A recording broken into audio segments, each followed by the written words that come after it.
Let's welcome in the legend, the man, the myth, the only, Bernie Kosar. Hey, Here he is. as we bring in Bernie, I wanted to just talked about Aditi channeling her inner G. Bush with the analogies. Bernie Kosar is channeling his inner G. Bush with product. That's what it is. And watch this commercial. Ready for this? See this? This is Kosar Coffee, and I want to tell you something. You matter. You matter. That was dope. I love that. Huh? Why'd you dropping Bernie's coffee? Fumble. But you gotta tell them where they can get it, man. Yeah. Online. KosarCoffee.com. Make sure you go check that out. Bernie, Kosar I don't Coffee. drink coffee. I really don't. And I've never liked the smell of coffee. This love is a it. God's honest true story. I'm one of those oddballs that I don't like it. I've never had a cup of it in my life. I don't like the smell. This smells great. And I am not saying that because we're friends.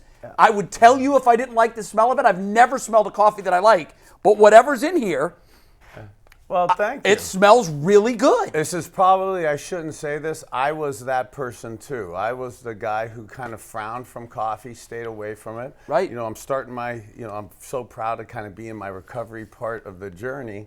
One of my doctors, Dr. Michael Roizen at the Cleveland Clinic, the founding chair of integrative wellness, been on the Oprah Winfrey Show 53 times, says the number one thing to flush and detox your brain and liver is the black coffee bean. Did not believe him that. I did not drink coffee at all. He says to drink 6 to 8 cups a day. Wow. From my old choices of professions. Is this caffeinated or decaf? It's both, but the black coffee being caffeinated is one of the main things to flush and detox my liver and my brain. So with the cognitive decline that I've had, this is one of the things that I've put into one of my main part of my modified intermittent fasting.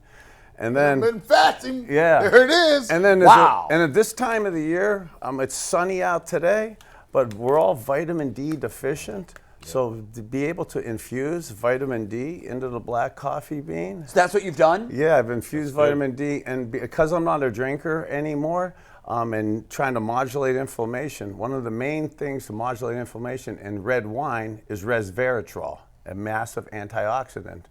And instead of getting that in wine, I've patented the process to be able to patent and put resveratrol, an antioxidant, and vitamin D in a black coffee. I want you on Shark Tank. Yeah. I do. I want you on Shark Tank because they always pitch products like this that are health-based, but it is a big part of everybody's every day. I'd say 90% of adults drink this every day.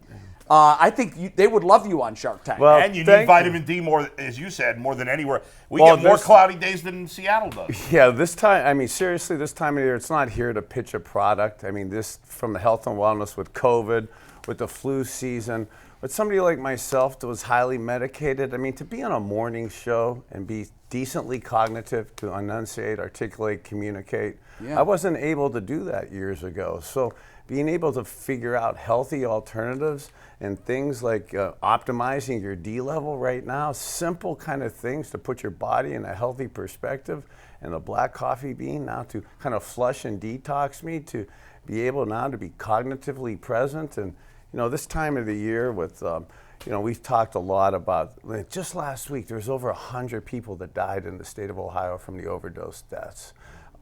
We will have 22 veterans today commit suicide.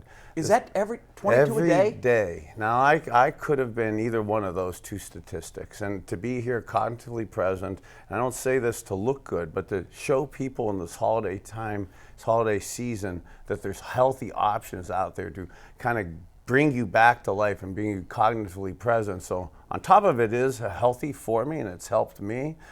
Some of the money that we raise with this is being able to be kind of put back into the community and put back into some of my ex-players and teammates and veterans and people that are struggling with some of the anxiety, depression. We've talked about the suicide rates, and some of my teammates and ex-friends, Chagrin High School graduate, Notre Dame graduate, Cleveland Brown, lineman of mine, Bob Dahl, unfortunately committed suicide a couple months ago.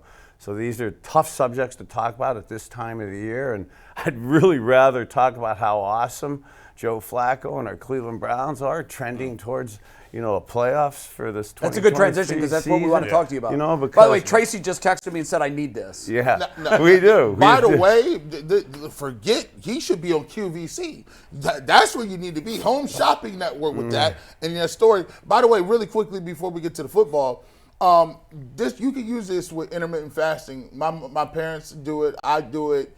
How often are you eating? What's your gap?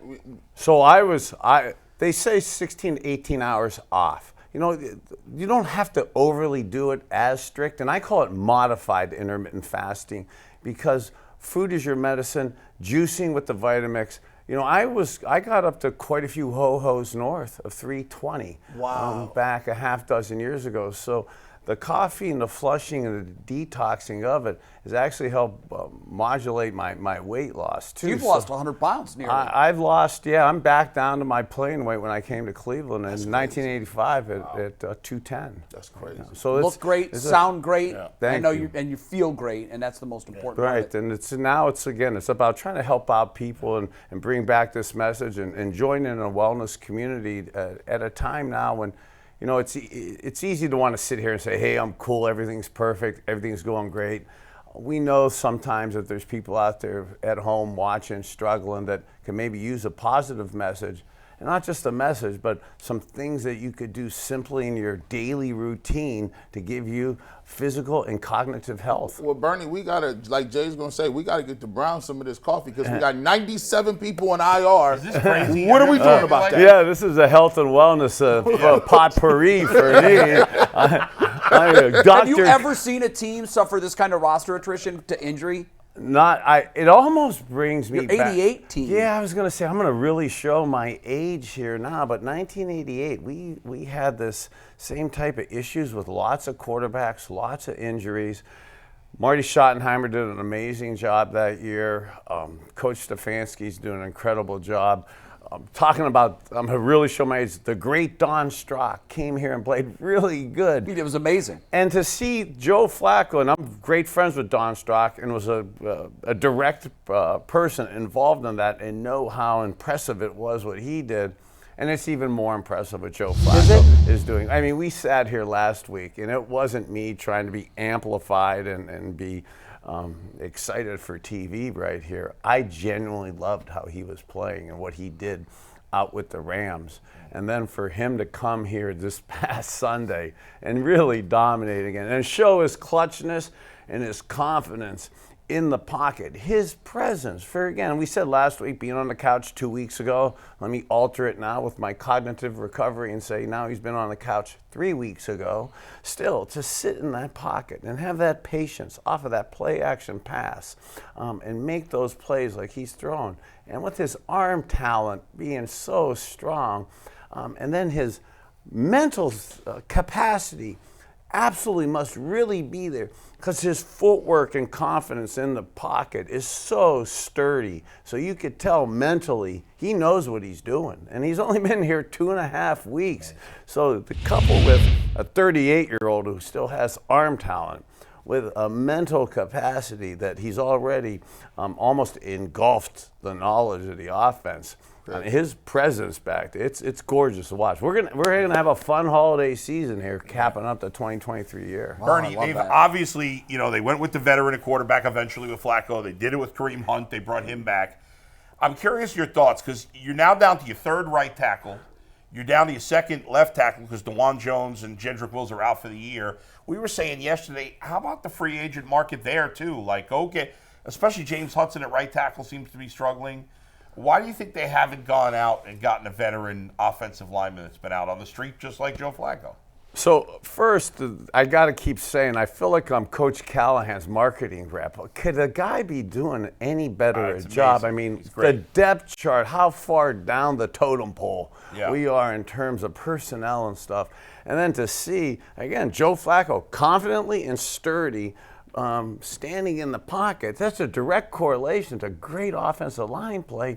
And I pride myself on knowing everybody's name. I can't even tell you who our offensive linemen are right now, brother. You know what I'm saying? You're not alone, Bernie. Right, and we're still sturdy in the pocket and actually dominating and running at will with us to the point where there is no team that wants to. If Myles Garrett and Denzel stay healthy or get healthier, and this line with what Coach Callahan's doing, there's no team that wants to play us, down the road. But to your point with finding street free agents on the line right now, I'm not going to question what Coach Callahan's doing because he's just I think he could put one of us 4 in there, okay, and he's going to have some moderate success with what they're doing. I think I'd have to be a center. Well, I'm not really built like a tackle. Could you loan me my weight back? I'd be happy to give it to you, Bernie. Bernie, when you look at Flacco, the one question that we've asked is sustainability. He started the season last year with the Jets, had a couple of 300-yard games. The second one, I think one of them was just under 300 yards. He threw for over 300 against the Browns. Yeah, unfortunately, we're quite familiar with the 4 first couple touchdowns, no weeks of the interceptions. season. Now, we looked at his numbers, and he really didn't have that precipitous decline that warranted him going to the bench for the season. He had a terrible game the next week against the Bengals. It wasn't as terrible as we thought. It was 5 turnovers. No, it wasn't. He had two. It was 4 turnovers. Four turnovers, but I think one or two a fumble. I'll tell you though, 4 turnovers is a terrible game. I'd have to go back and look at all the individual turnovers, but that was it. He disappeared till the last game of the season, and so I just think that, and indeed he talked about this, how there's groupthink at that position, and how the league just collectively had stamped him as used up and done, and they put him over there. Should we expect to see that big decline, or is this sustainable? So, coming in towards the end, halfway part of the season, towards the latter, the second half of the year, makes it sustainable, makes it less of a statistical challenge to what you're trying to articulate there. Just in sheer numbers of games that he has to play, right? But I also believe, too, and I'm not trying to pick on the Jets, I'm not trying to pick on last year and that stuff, but let's be blunt that the Jets' offensive line was woeful last year, and they're still struggling with those issues, and here we are, albeit we do have injuries on ours.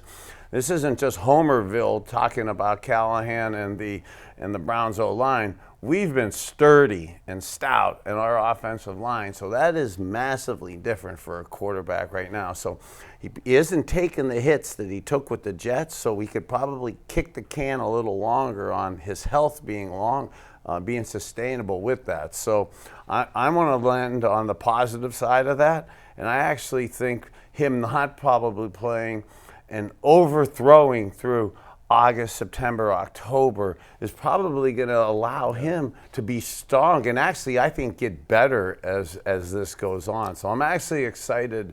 I'm actually more excited for it. Wow. We talk about what Joe Flacco, I told him, I said, listen, the 300 yards he threw for last week, I think he's capable. I think Kevin Stefanski feels like he got to skip some steps. I compare it to, I don't have any children, but it's like being like, hey, I got a 2-year-old, right? We can skip all the diapers, and you just fast forward them all the way till you get to 7 or 8. You're like, oh, I could hang out with my kid then, but forget the terrible twos. It's like Joe Flacco. He doesn't have to tell him where to throw the ball. He doesn't have to tell him what he should be looking at or his landmarks or what coverage. Oh, he knows the coverage. He knows the reads. Yeah. He could just come in and say, all right, Joe, what do you want to talk about this week? What do you like?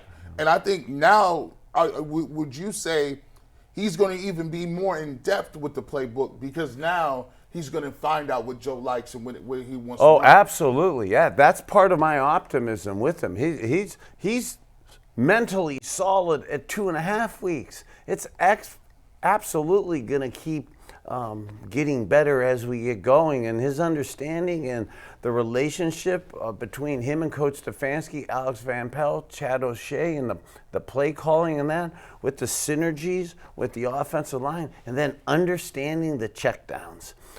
Understanding that second, third reads even better. It's going to get better, and I'm really optimistic about that. We've seen him have great chemistry with Elijah Moore. He played with the Jets. I mean, he is looking for him a lot. But Amari Cooper's been a little up and down the last couple of weeks. He's been banged up. He's had some drops. Jay suggested maybe he's feeling the after effects of that big hit he took a few weeks ago. You think he's seeing shadows a little bit, Amari? So Elijah Moore from St. Thomas Aquinas down in Fort Lauderdale, where my kids went to school. Big fan of him. Look, Amari Cooper is special in what he's been doing, and he's a tough guy. He is taking hits. And those last couple weeks, especially that rib shot a couple weeks ago. So, you know, he's been a tough guy, his hips. I can't believe he's really getting open and making the stats and yak that he's doing right now. So I actually think it's as much, you know, his injuries and him being a tough guy and not talking about it and not wanting to talk about it, more so than Joe not really kind of going that way. It was just, for me, I saw some uncharacteristic drops, and they came after the big rib shot. And I've had guys tell me that played the position that you kind of get PTSD, especially when you're going over the middle. I'm not saying that those were the source of his drops, but you know, I've had receivers tell me you start hearing things that might not be there after you've taken some of those hits. Well, hearing things, and then when I was unhealthy with some chronic rib conditions, you know, heck, when you're unhealthy or out of shape, you breathe heavy, you lose a little focus. There's just a natural. It's not at all, I believe, a fear factor. Right. But when you're running and tired and you're not used to it and your ribs are hurting, you could lose a little focus in the drop type stuff. That's a real tough one for a receiver to get down there, beat press coverage, get the release, press the technique, get 18 yards, which is 56 feet, come across there, and then have your presence about you. So when your ribs are cracked, he may have cracked ribs and stuff, which you don't want to amplify because now guys are really going to be going. Sure, you don't want to talk about it. You know, you tend to have some of those drops. Yeah. Hey, Bernie, last couple of days we've talked about that play from when Leroy Hort. What was it? A 3rd and 30? 3rd and 37. 3rd and 37. Leroy You remember that play when he ran like for 50 Well, he did that in yards? Minnesota. He did that in Minnesota, yeah. Oh, that was in Minnesota. Oh my He God. had 3rd and 37 and ran for 57. It's That's the right. The longest reason- third down pickup in NFL history. I think the reason I thought to ask Bernie is because we talked about the fact also that Leroy has not had 9 receiving touchdowns in a season, which is tied for the second most in Browns history, which is crazy. And he said you would just tell him, hey, just go and I'll throw you the ball. Oh, so me and Leroy had a great rapport, and I love what he's doing life-wise now in the industry and how he's kept his health and wellness together. And that's part of where I believe Joe Flacco, Kareem Hunt, and what we're talking about as you start getting comfortable in the system and understanding. Me and Leroy had a great rapport. It's just like, bro, go get open. Yeah. Okay, he talks a lot. I can listen to him. I tend to talk too much on these shows, but when you're with the mouth, Leroy, you're doing some listening and stuff. Yeah. No, so I love him. I know his voice. Yeah. So we'd have little signals and stuff, so I never had to look where he was at. Matter of fact, I'd purposely not look, and then I'd hear his voice, and I'd just be able to come and throw. And then at that point in my career, I was able to make throws without looking and get him yak and stuff. So that was, and he could catch, Leroy Hort could catch like a receiver. That's crazy you mentioned that. And Joe Flacco is going to be doing, I know he's going to be doing that. But check downs, what he did with David Bell on that 4th and 2, finding him like that. It almost seems like Joe Flacco, like, you know, I was watching in the All-22, and it seems like he looks at his first read, and it's like, oh, that's not there. And so he just knows that, like, all right, well, my second read on the progression, that's not going to be there given the coverage. The third, I'm not even looking at that. And he immediately goes to the check down, and he immediately gets it to him. And the cool thing about it is it's like a long run. It's a glorified, safe run. And he's doing it with such calmness and with such presence. And you hear the Mannings talk about it in the Manning cast, how in zone. And I want to look you guys in the eye, and I don't want to look stupid on air. But, you know, I'm looking up and I'm looking out there. So, and I'll look here at the camera. And I know I'm looking down the field. And Joe Flacco, I absolutely could see that on the snap, he could see the safety. And he already knows it's probably my check down because it's zone. But he keeps his eyes up there, and he allows the backers to expand and allows the coverages to widen, and then he hits the check down. That's when I hit Leroy. Okay, and now you've got space, and now you're able to run. He's going to get he's been good. I think he's going to get better at that right now. And with the way we're running the ball off of that, the play action game and the check down is imperative in front of it. And the way he could read defenses and continue looking down the field, I think it's going to expand those zone coverages and really accelerate the success of the offense. Man, I'm getting more excited with every statement you make. Pumping us up. You always hear commentators say he's like a coach on the field. Troy Aikman has said that about a number of guys. And I think that the general fan might not really get their mind around exactly what that means. Is Joe Flacco a second coach on the field? And how rare is it in today's NFL that you can say that about a quarterback?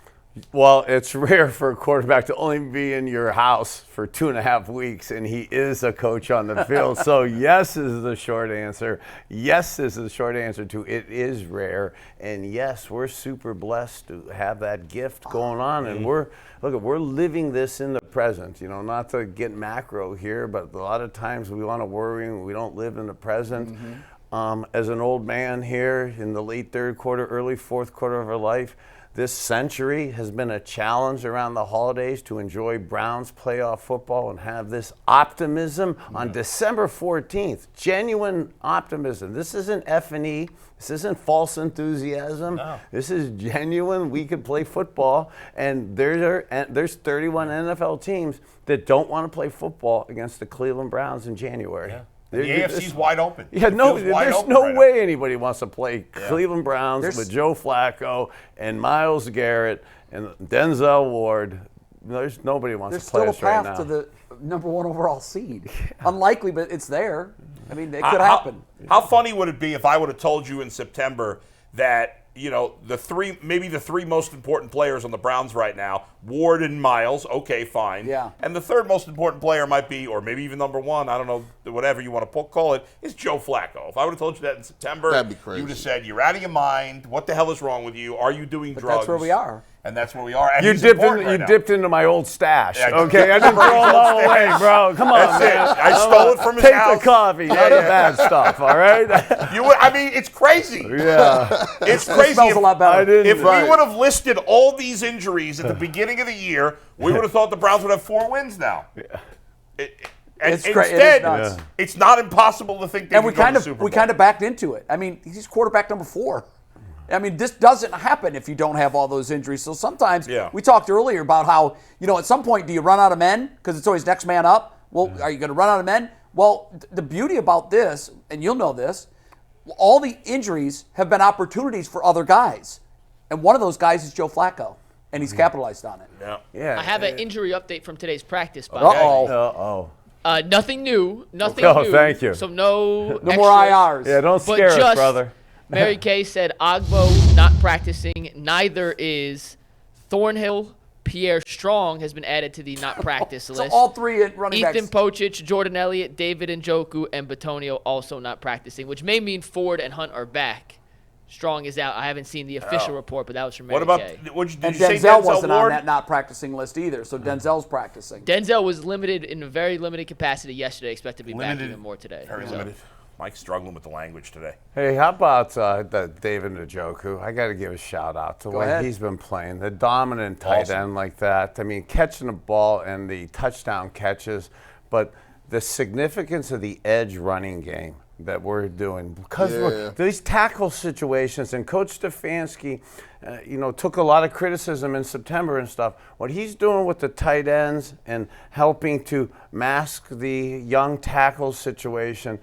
And then look at Chief is catching touchdown passes, and it goes unnoticed what he's doing in the running game. Boy, we're dominating the edge on those belly plays and those outside runs that Kareem and Pierre Strong and Ford are doing, and that's massively impressive and imperative to the offensive success. And those check that, and after he's chipping, he's leaking out in the flats, and he's opening the flats. Yeah, this is one of my favorite things of spending time with him is over the years, back to the Baker days, is talking about what a tight end and back does from learning with my Kevin Mack, Ernest Biner, Leroy Horde, Eric Metcalf days, Ozzie Newsome. keeping guys in the block doesn't mean you're not going to catch and be a pass receiver. Matter of fact, against zone and or man, if you know what you're doing, you have a way better chance of getting it. So especially in 2-minute drills and especially when you're spread out like that. So to have talked with Chief about that through the course of his career, he's mastered it now. And that synergy that he has with his quarterbacks now, that's going to get better too. As the season comes. And with the bad weather coming and with the running game, we embrace it this time of the year with the running game and play action, because that deep throws with Joe's arm, the way he gets things to expand and then hits the check down. Go tackle Chief, Kareem Hunt, Ford in space now. That was the old principles of Leroy Hoard, Kevin Mack, Ernest Biner, Ozzie Newsome. This is going to be a lot of fun to watch. Even with these injuries. Yeah. We haven't seen the play action. The under center play action is almost like a lost art. It's a dance. It's dinosaur. We're going to see it with the Cleveland Browns now. We have. We're going to keep seeing it. That's an art form, right? Being able to do that fake well. Bernie, he reminds me of Boomer Esiason. Boomer carried out the play fake very, very well. Yeah, Joe's got good mechanics on that play too. Yeah, Joe must have learned a little bit in his New York days. Boomer rubbed off on him. Perhaps, because that's kind of who he reminds me of. We talk about sustainability, and we don't want to get too far ahead of ourselves, but what's the ceiling for this Browns team? Again, I feel like I'm drinking the Kool-Aid. I must be the Browns ownership representative here talking about I don't want to play any other team. I don't want to play the Cleveland Browns in January right now with our running game, with our defense right now. So the ceiling, again, people are going to say I'm just saying this because I'm positive and stuff. I typically off air this whole century. I've never seen you this. Yeah. I've never seen you this high on the Browns in the entire time I've known you. And when the camera's off, I still will be. Okay, wow. The ceiling is we have a chance this year, and as long with Joe Flacco and a healthy Myles Garrett and Denzel Ward, nobody wants to play us right now. We've been talking. I said after his first start, I know it sounds crazy, but I would offer him a contract for next year. Oh, yeah. We've learned. I already did in my head. Oh, good. So I'm not crazy. So I know if you he's not going anywhere. The commodity of the backup quarterback, the value of the backup quarterback this year on what's happened has gone up. Someone's going to offer this guy a job. Why not make it here where he's already got a running start and a little bit of a runway in next season?